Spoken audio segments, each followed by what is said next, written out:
When the patient's heart stopped at 2 a.m., the entire emergency room erupted in panic. But Nurse Clara Beaumont moved with surgical precision because those hands had performed battlefield surgery in Afghanistan. Clara Beaumont, 34 years old, had been working the night shift at Metro General Hospital for 5 years. Known as the perfect nurse, calm, reliable, always in the right place at the right time. But what happened that night would reveal who Clara Beaumont truly was. Because some people wear nurses' scrubs, but deep down, they remain warriors. Welcome to Hidden Legends. Before we dive into this powerful story, drop a comment to let us know which city you're watching from today. And if you believe stories like this deserve to be told, hit that subscribe button. 90% of our viewers haven't subscribed yet. Clara Beaumont was exactly what everyone saw. Ordinary.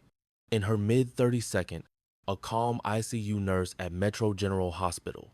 Her brown hair was always pulled back in a practical style, her smile always warm for her patients, her voice never raised.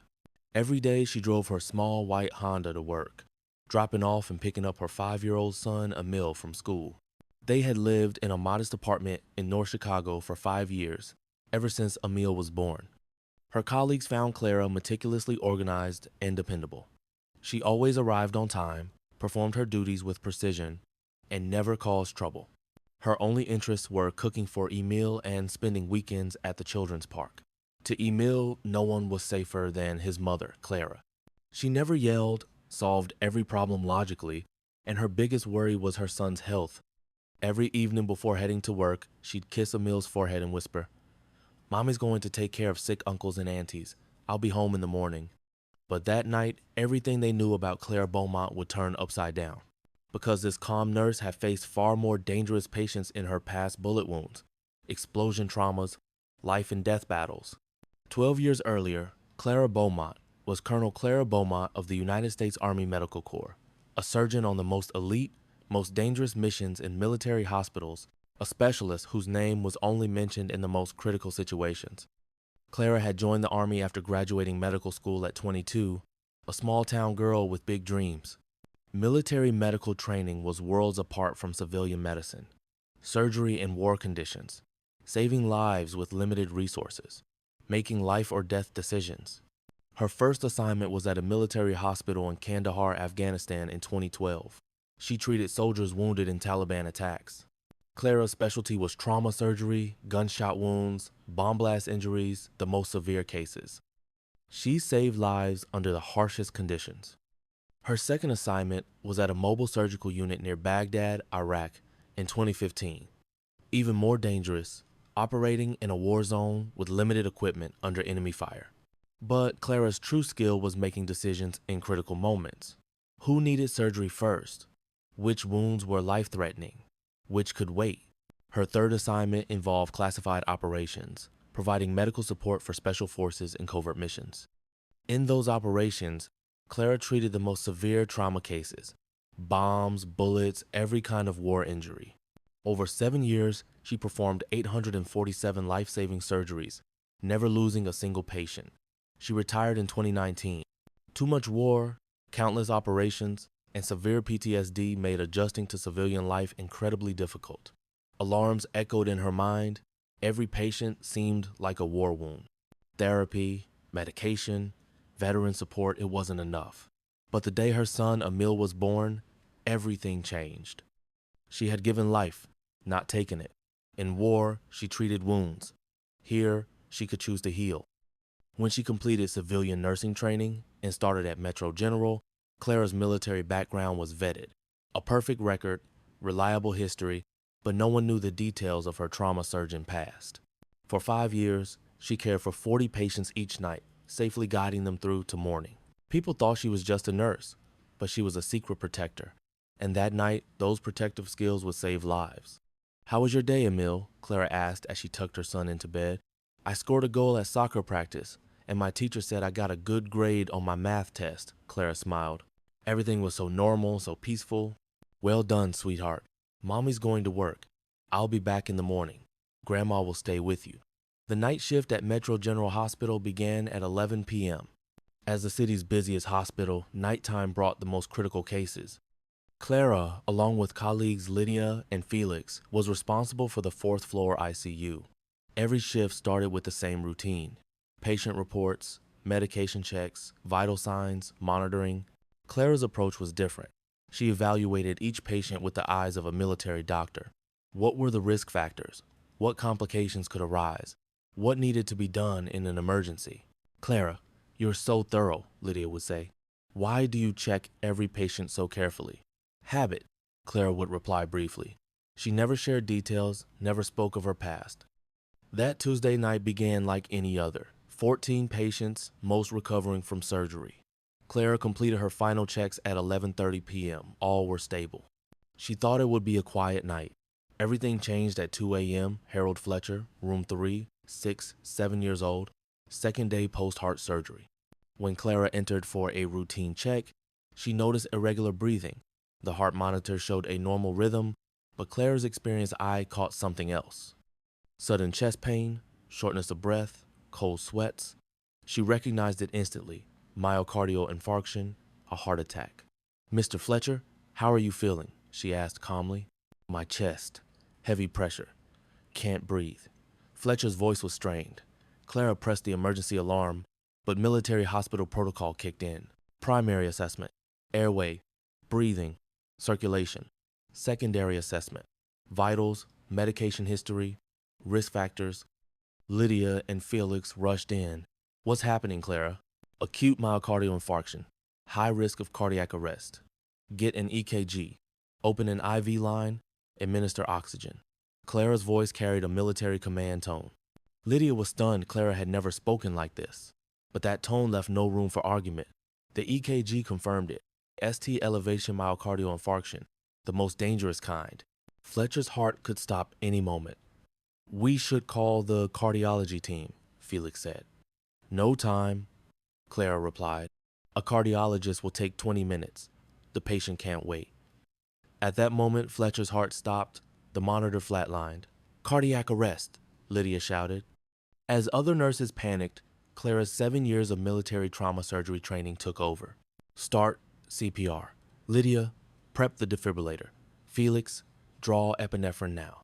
Her voice was as resolute as on a battlefield. Clara began chest compressions, not standard CPR, but military trauma techniques. Compression depth, speed, breathing, frequency, all follow military protocol. 30 compressions, 2 breaths. Perfect rhythm. She had done this hundreds of times in military hospitals. "Clara, where did you learn these techniques?" Lydia asked while prepping the defibrillator. Clara didn't answer, her focus entirely on the patient. She checked Fletcher's color, pulse quality, pupils. "Ready for defibrillation. 200 joules, Clara said. "Clara, you're a nurse. This is a doctor's call," Felix warned. "The patient will die before a doctor arrives," Clara replied firmly. Shock. First attempt. No heart rhythm. CPR resumed. 2 minutes.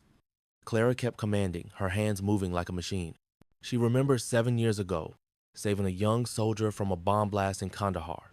She had performed CPR like this, fighting for 45 minutes. The soldier lived. "Second shock ready," Lydia said. Shock. This time, the rhythm returned, irregular but beating.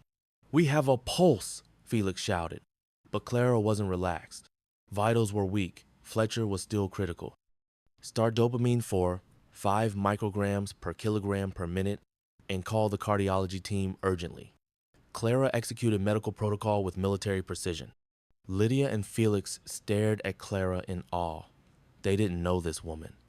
Dr. Julien Leclerc, a cardiology specialist, arrived 10 minutes later, rushing in after the emergency call. "What's the situation?" he asked, breathless. 6-7-year-old male, STEMI, 8-minute cardiac arrest, successful resuscitation, currently on dopamine infusion, vital stable. Clara delivered a professional report, Doctor. Leclerc looked at her. This was a cardiologist-level report. "Who performed this intervention?" Lydia and Felix pointed to Clara. "Nurse Beaumont." Dr. Leclerc turned to her. "Nurse Beaumont, this level of intervention, do you have medical training?" Clara hesitated. She'd avoided this question for 5 years. No escape now. "Military medical training," she said quietly. "What specialty?" "Trauma surgeon, Army Medical Corps, 7 years active duty." Dr. Leclerc's eyes widened. Military trauma surgeon was a legendary specialty. Number of operations? 847 successful cases, 0 patient losses. Why are you a nurse? You could practice civilian surgery. Clara glanced at Fletcher's stabilizing monitors. Because, she said, I'm not fighting wars anymore. I'm just healing. The next day, Clara's story spread through the hospital. The night shift nurse was a military surgeon who had saved hundreds of lives on battlefields, now quietly working the night shift. Hospital management requested a meeting. Miss Beaumont, said Dr. Sophia Grant, chief physician, learning your true identity surprised us. Dr. Grant, I'm a nurse. The past doesn't matter. It does. Your experience is this hospital's greatest asset. Would you consider working in the surgery department? Clara hesitated. I don't want to leave patient care. You won't. You can be both a nurse and a consultant. That evening, when Clara returned home, a meal was waiting. Mom, my friends at school say you're a super nurse. Is that true? Clara looked at her son. How could she explain to a 5-year-old that she'd saved lives in wars and now save lives by healing? Emil, Mommy used to be a soldier. I helped injured soldiers. Now I help sick people. Same job, different place. So, Mommy's a hero? Clara smiled. No, sweetheart. Mommy's just doing her job. Weeks passed. Clara now worked as both a nurse and a trauma consultant, collaborating with surgeons on severe trauma cases, bringing her military expertise to civilian life. Young nurses admired her. Clara, how do you stay so calm? Clara would say, every patient is valuable. Every life is worth saving. Her philosophy shaped a new generation, setting new standards in the hospital. Clara also started a mentorship program for veteran nurses, helping those with military medical backgrounds adjust to civilian life. Your military service doesn't end, she told them. It just changes form. Your skills, discipline, and service mindset carry over. 6 months later, Clara became Dr. Clara Beaumont.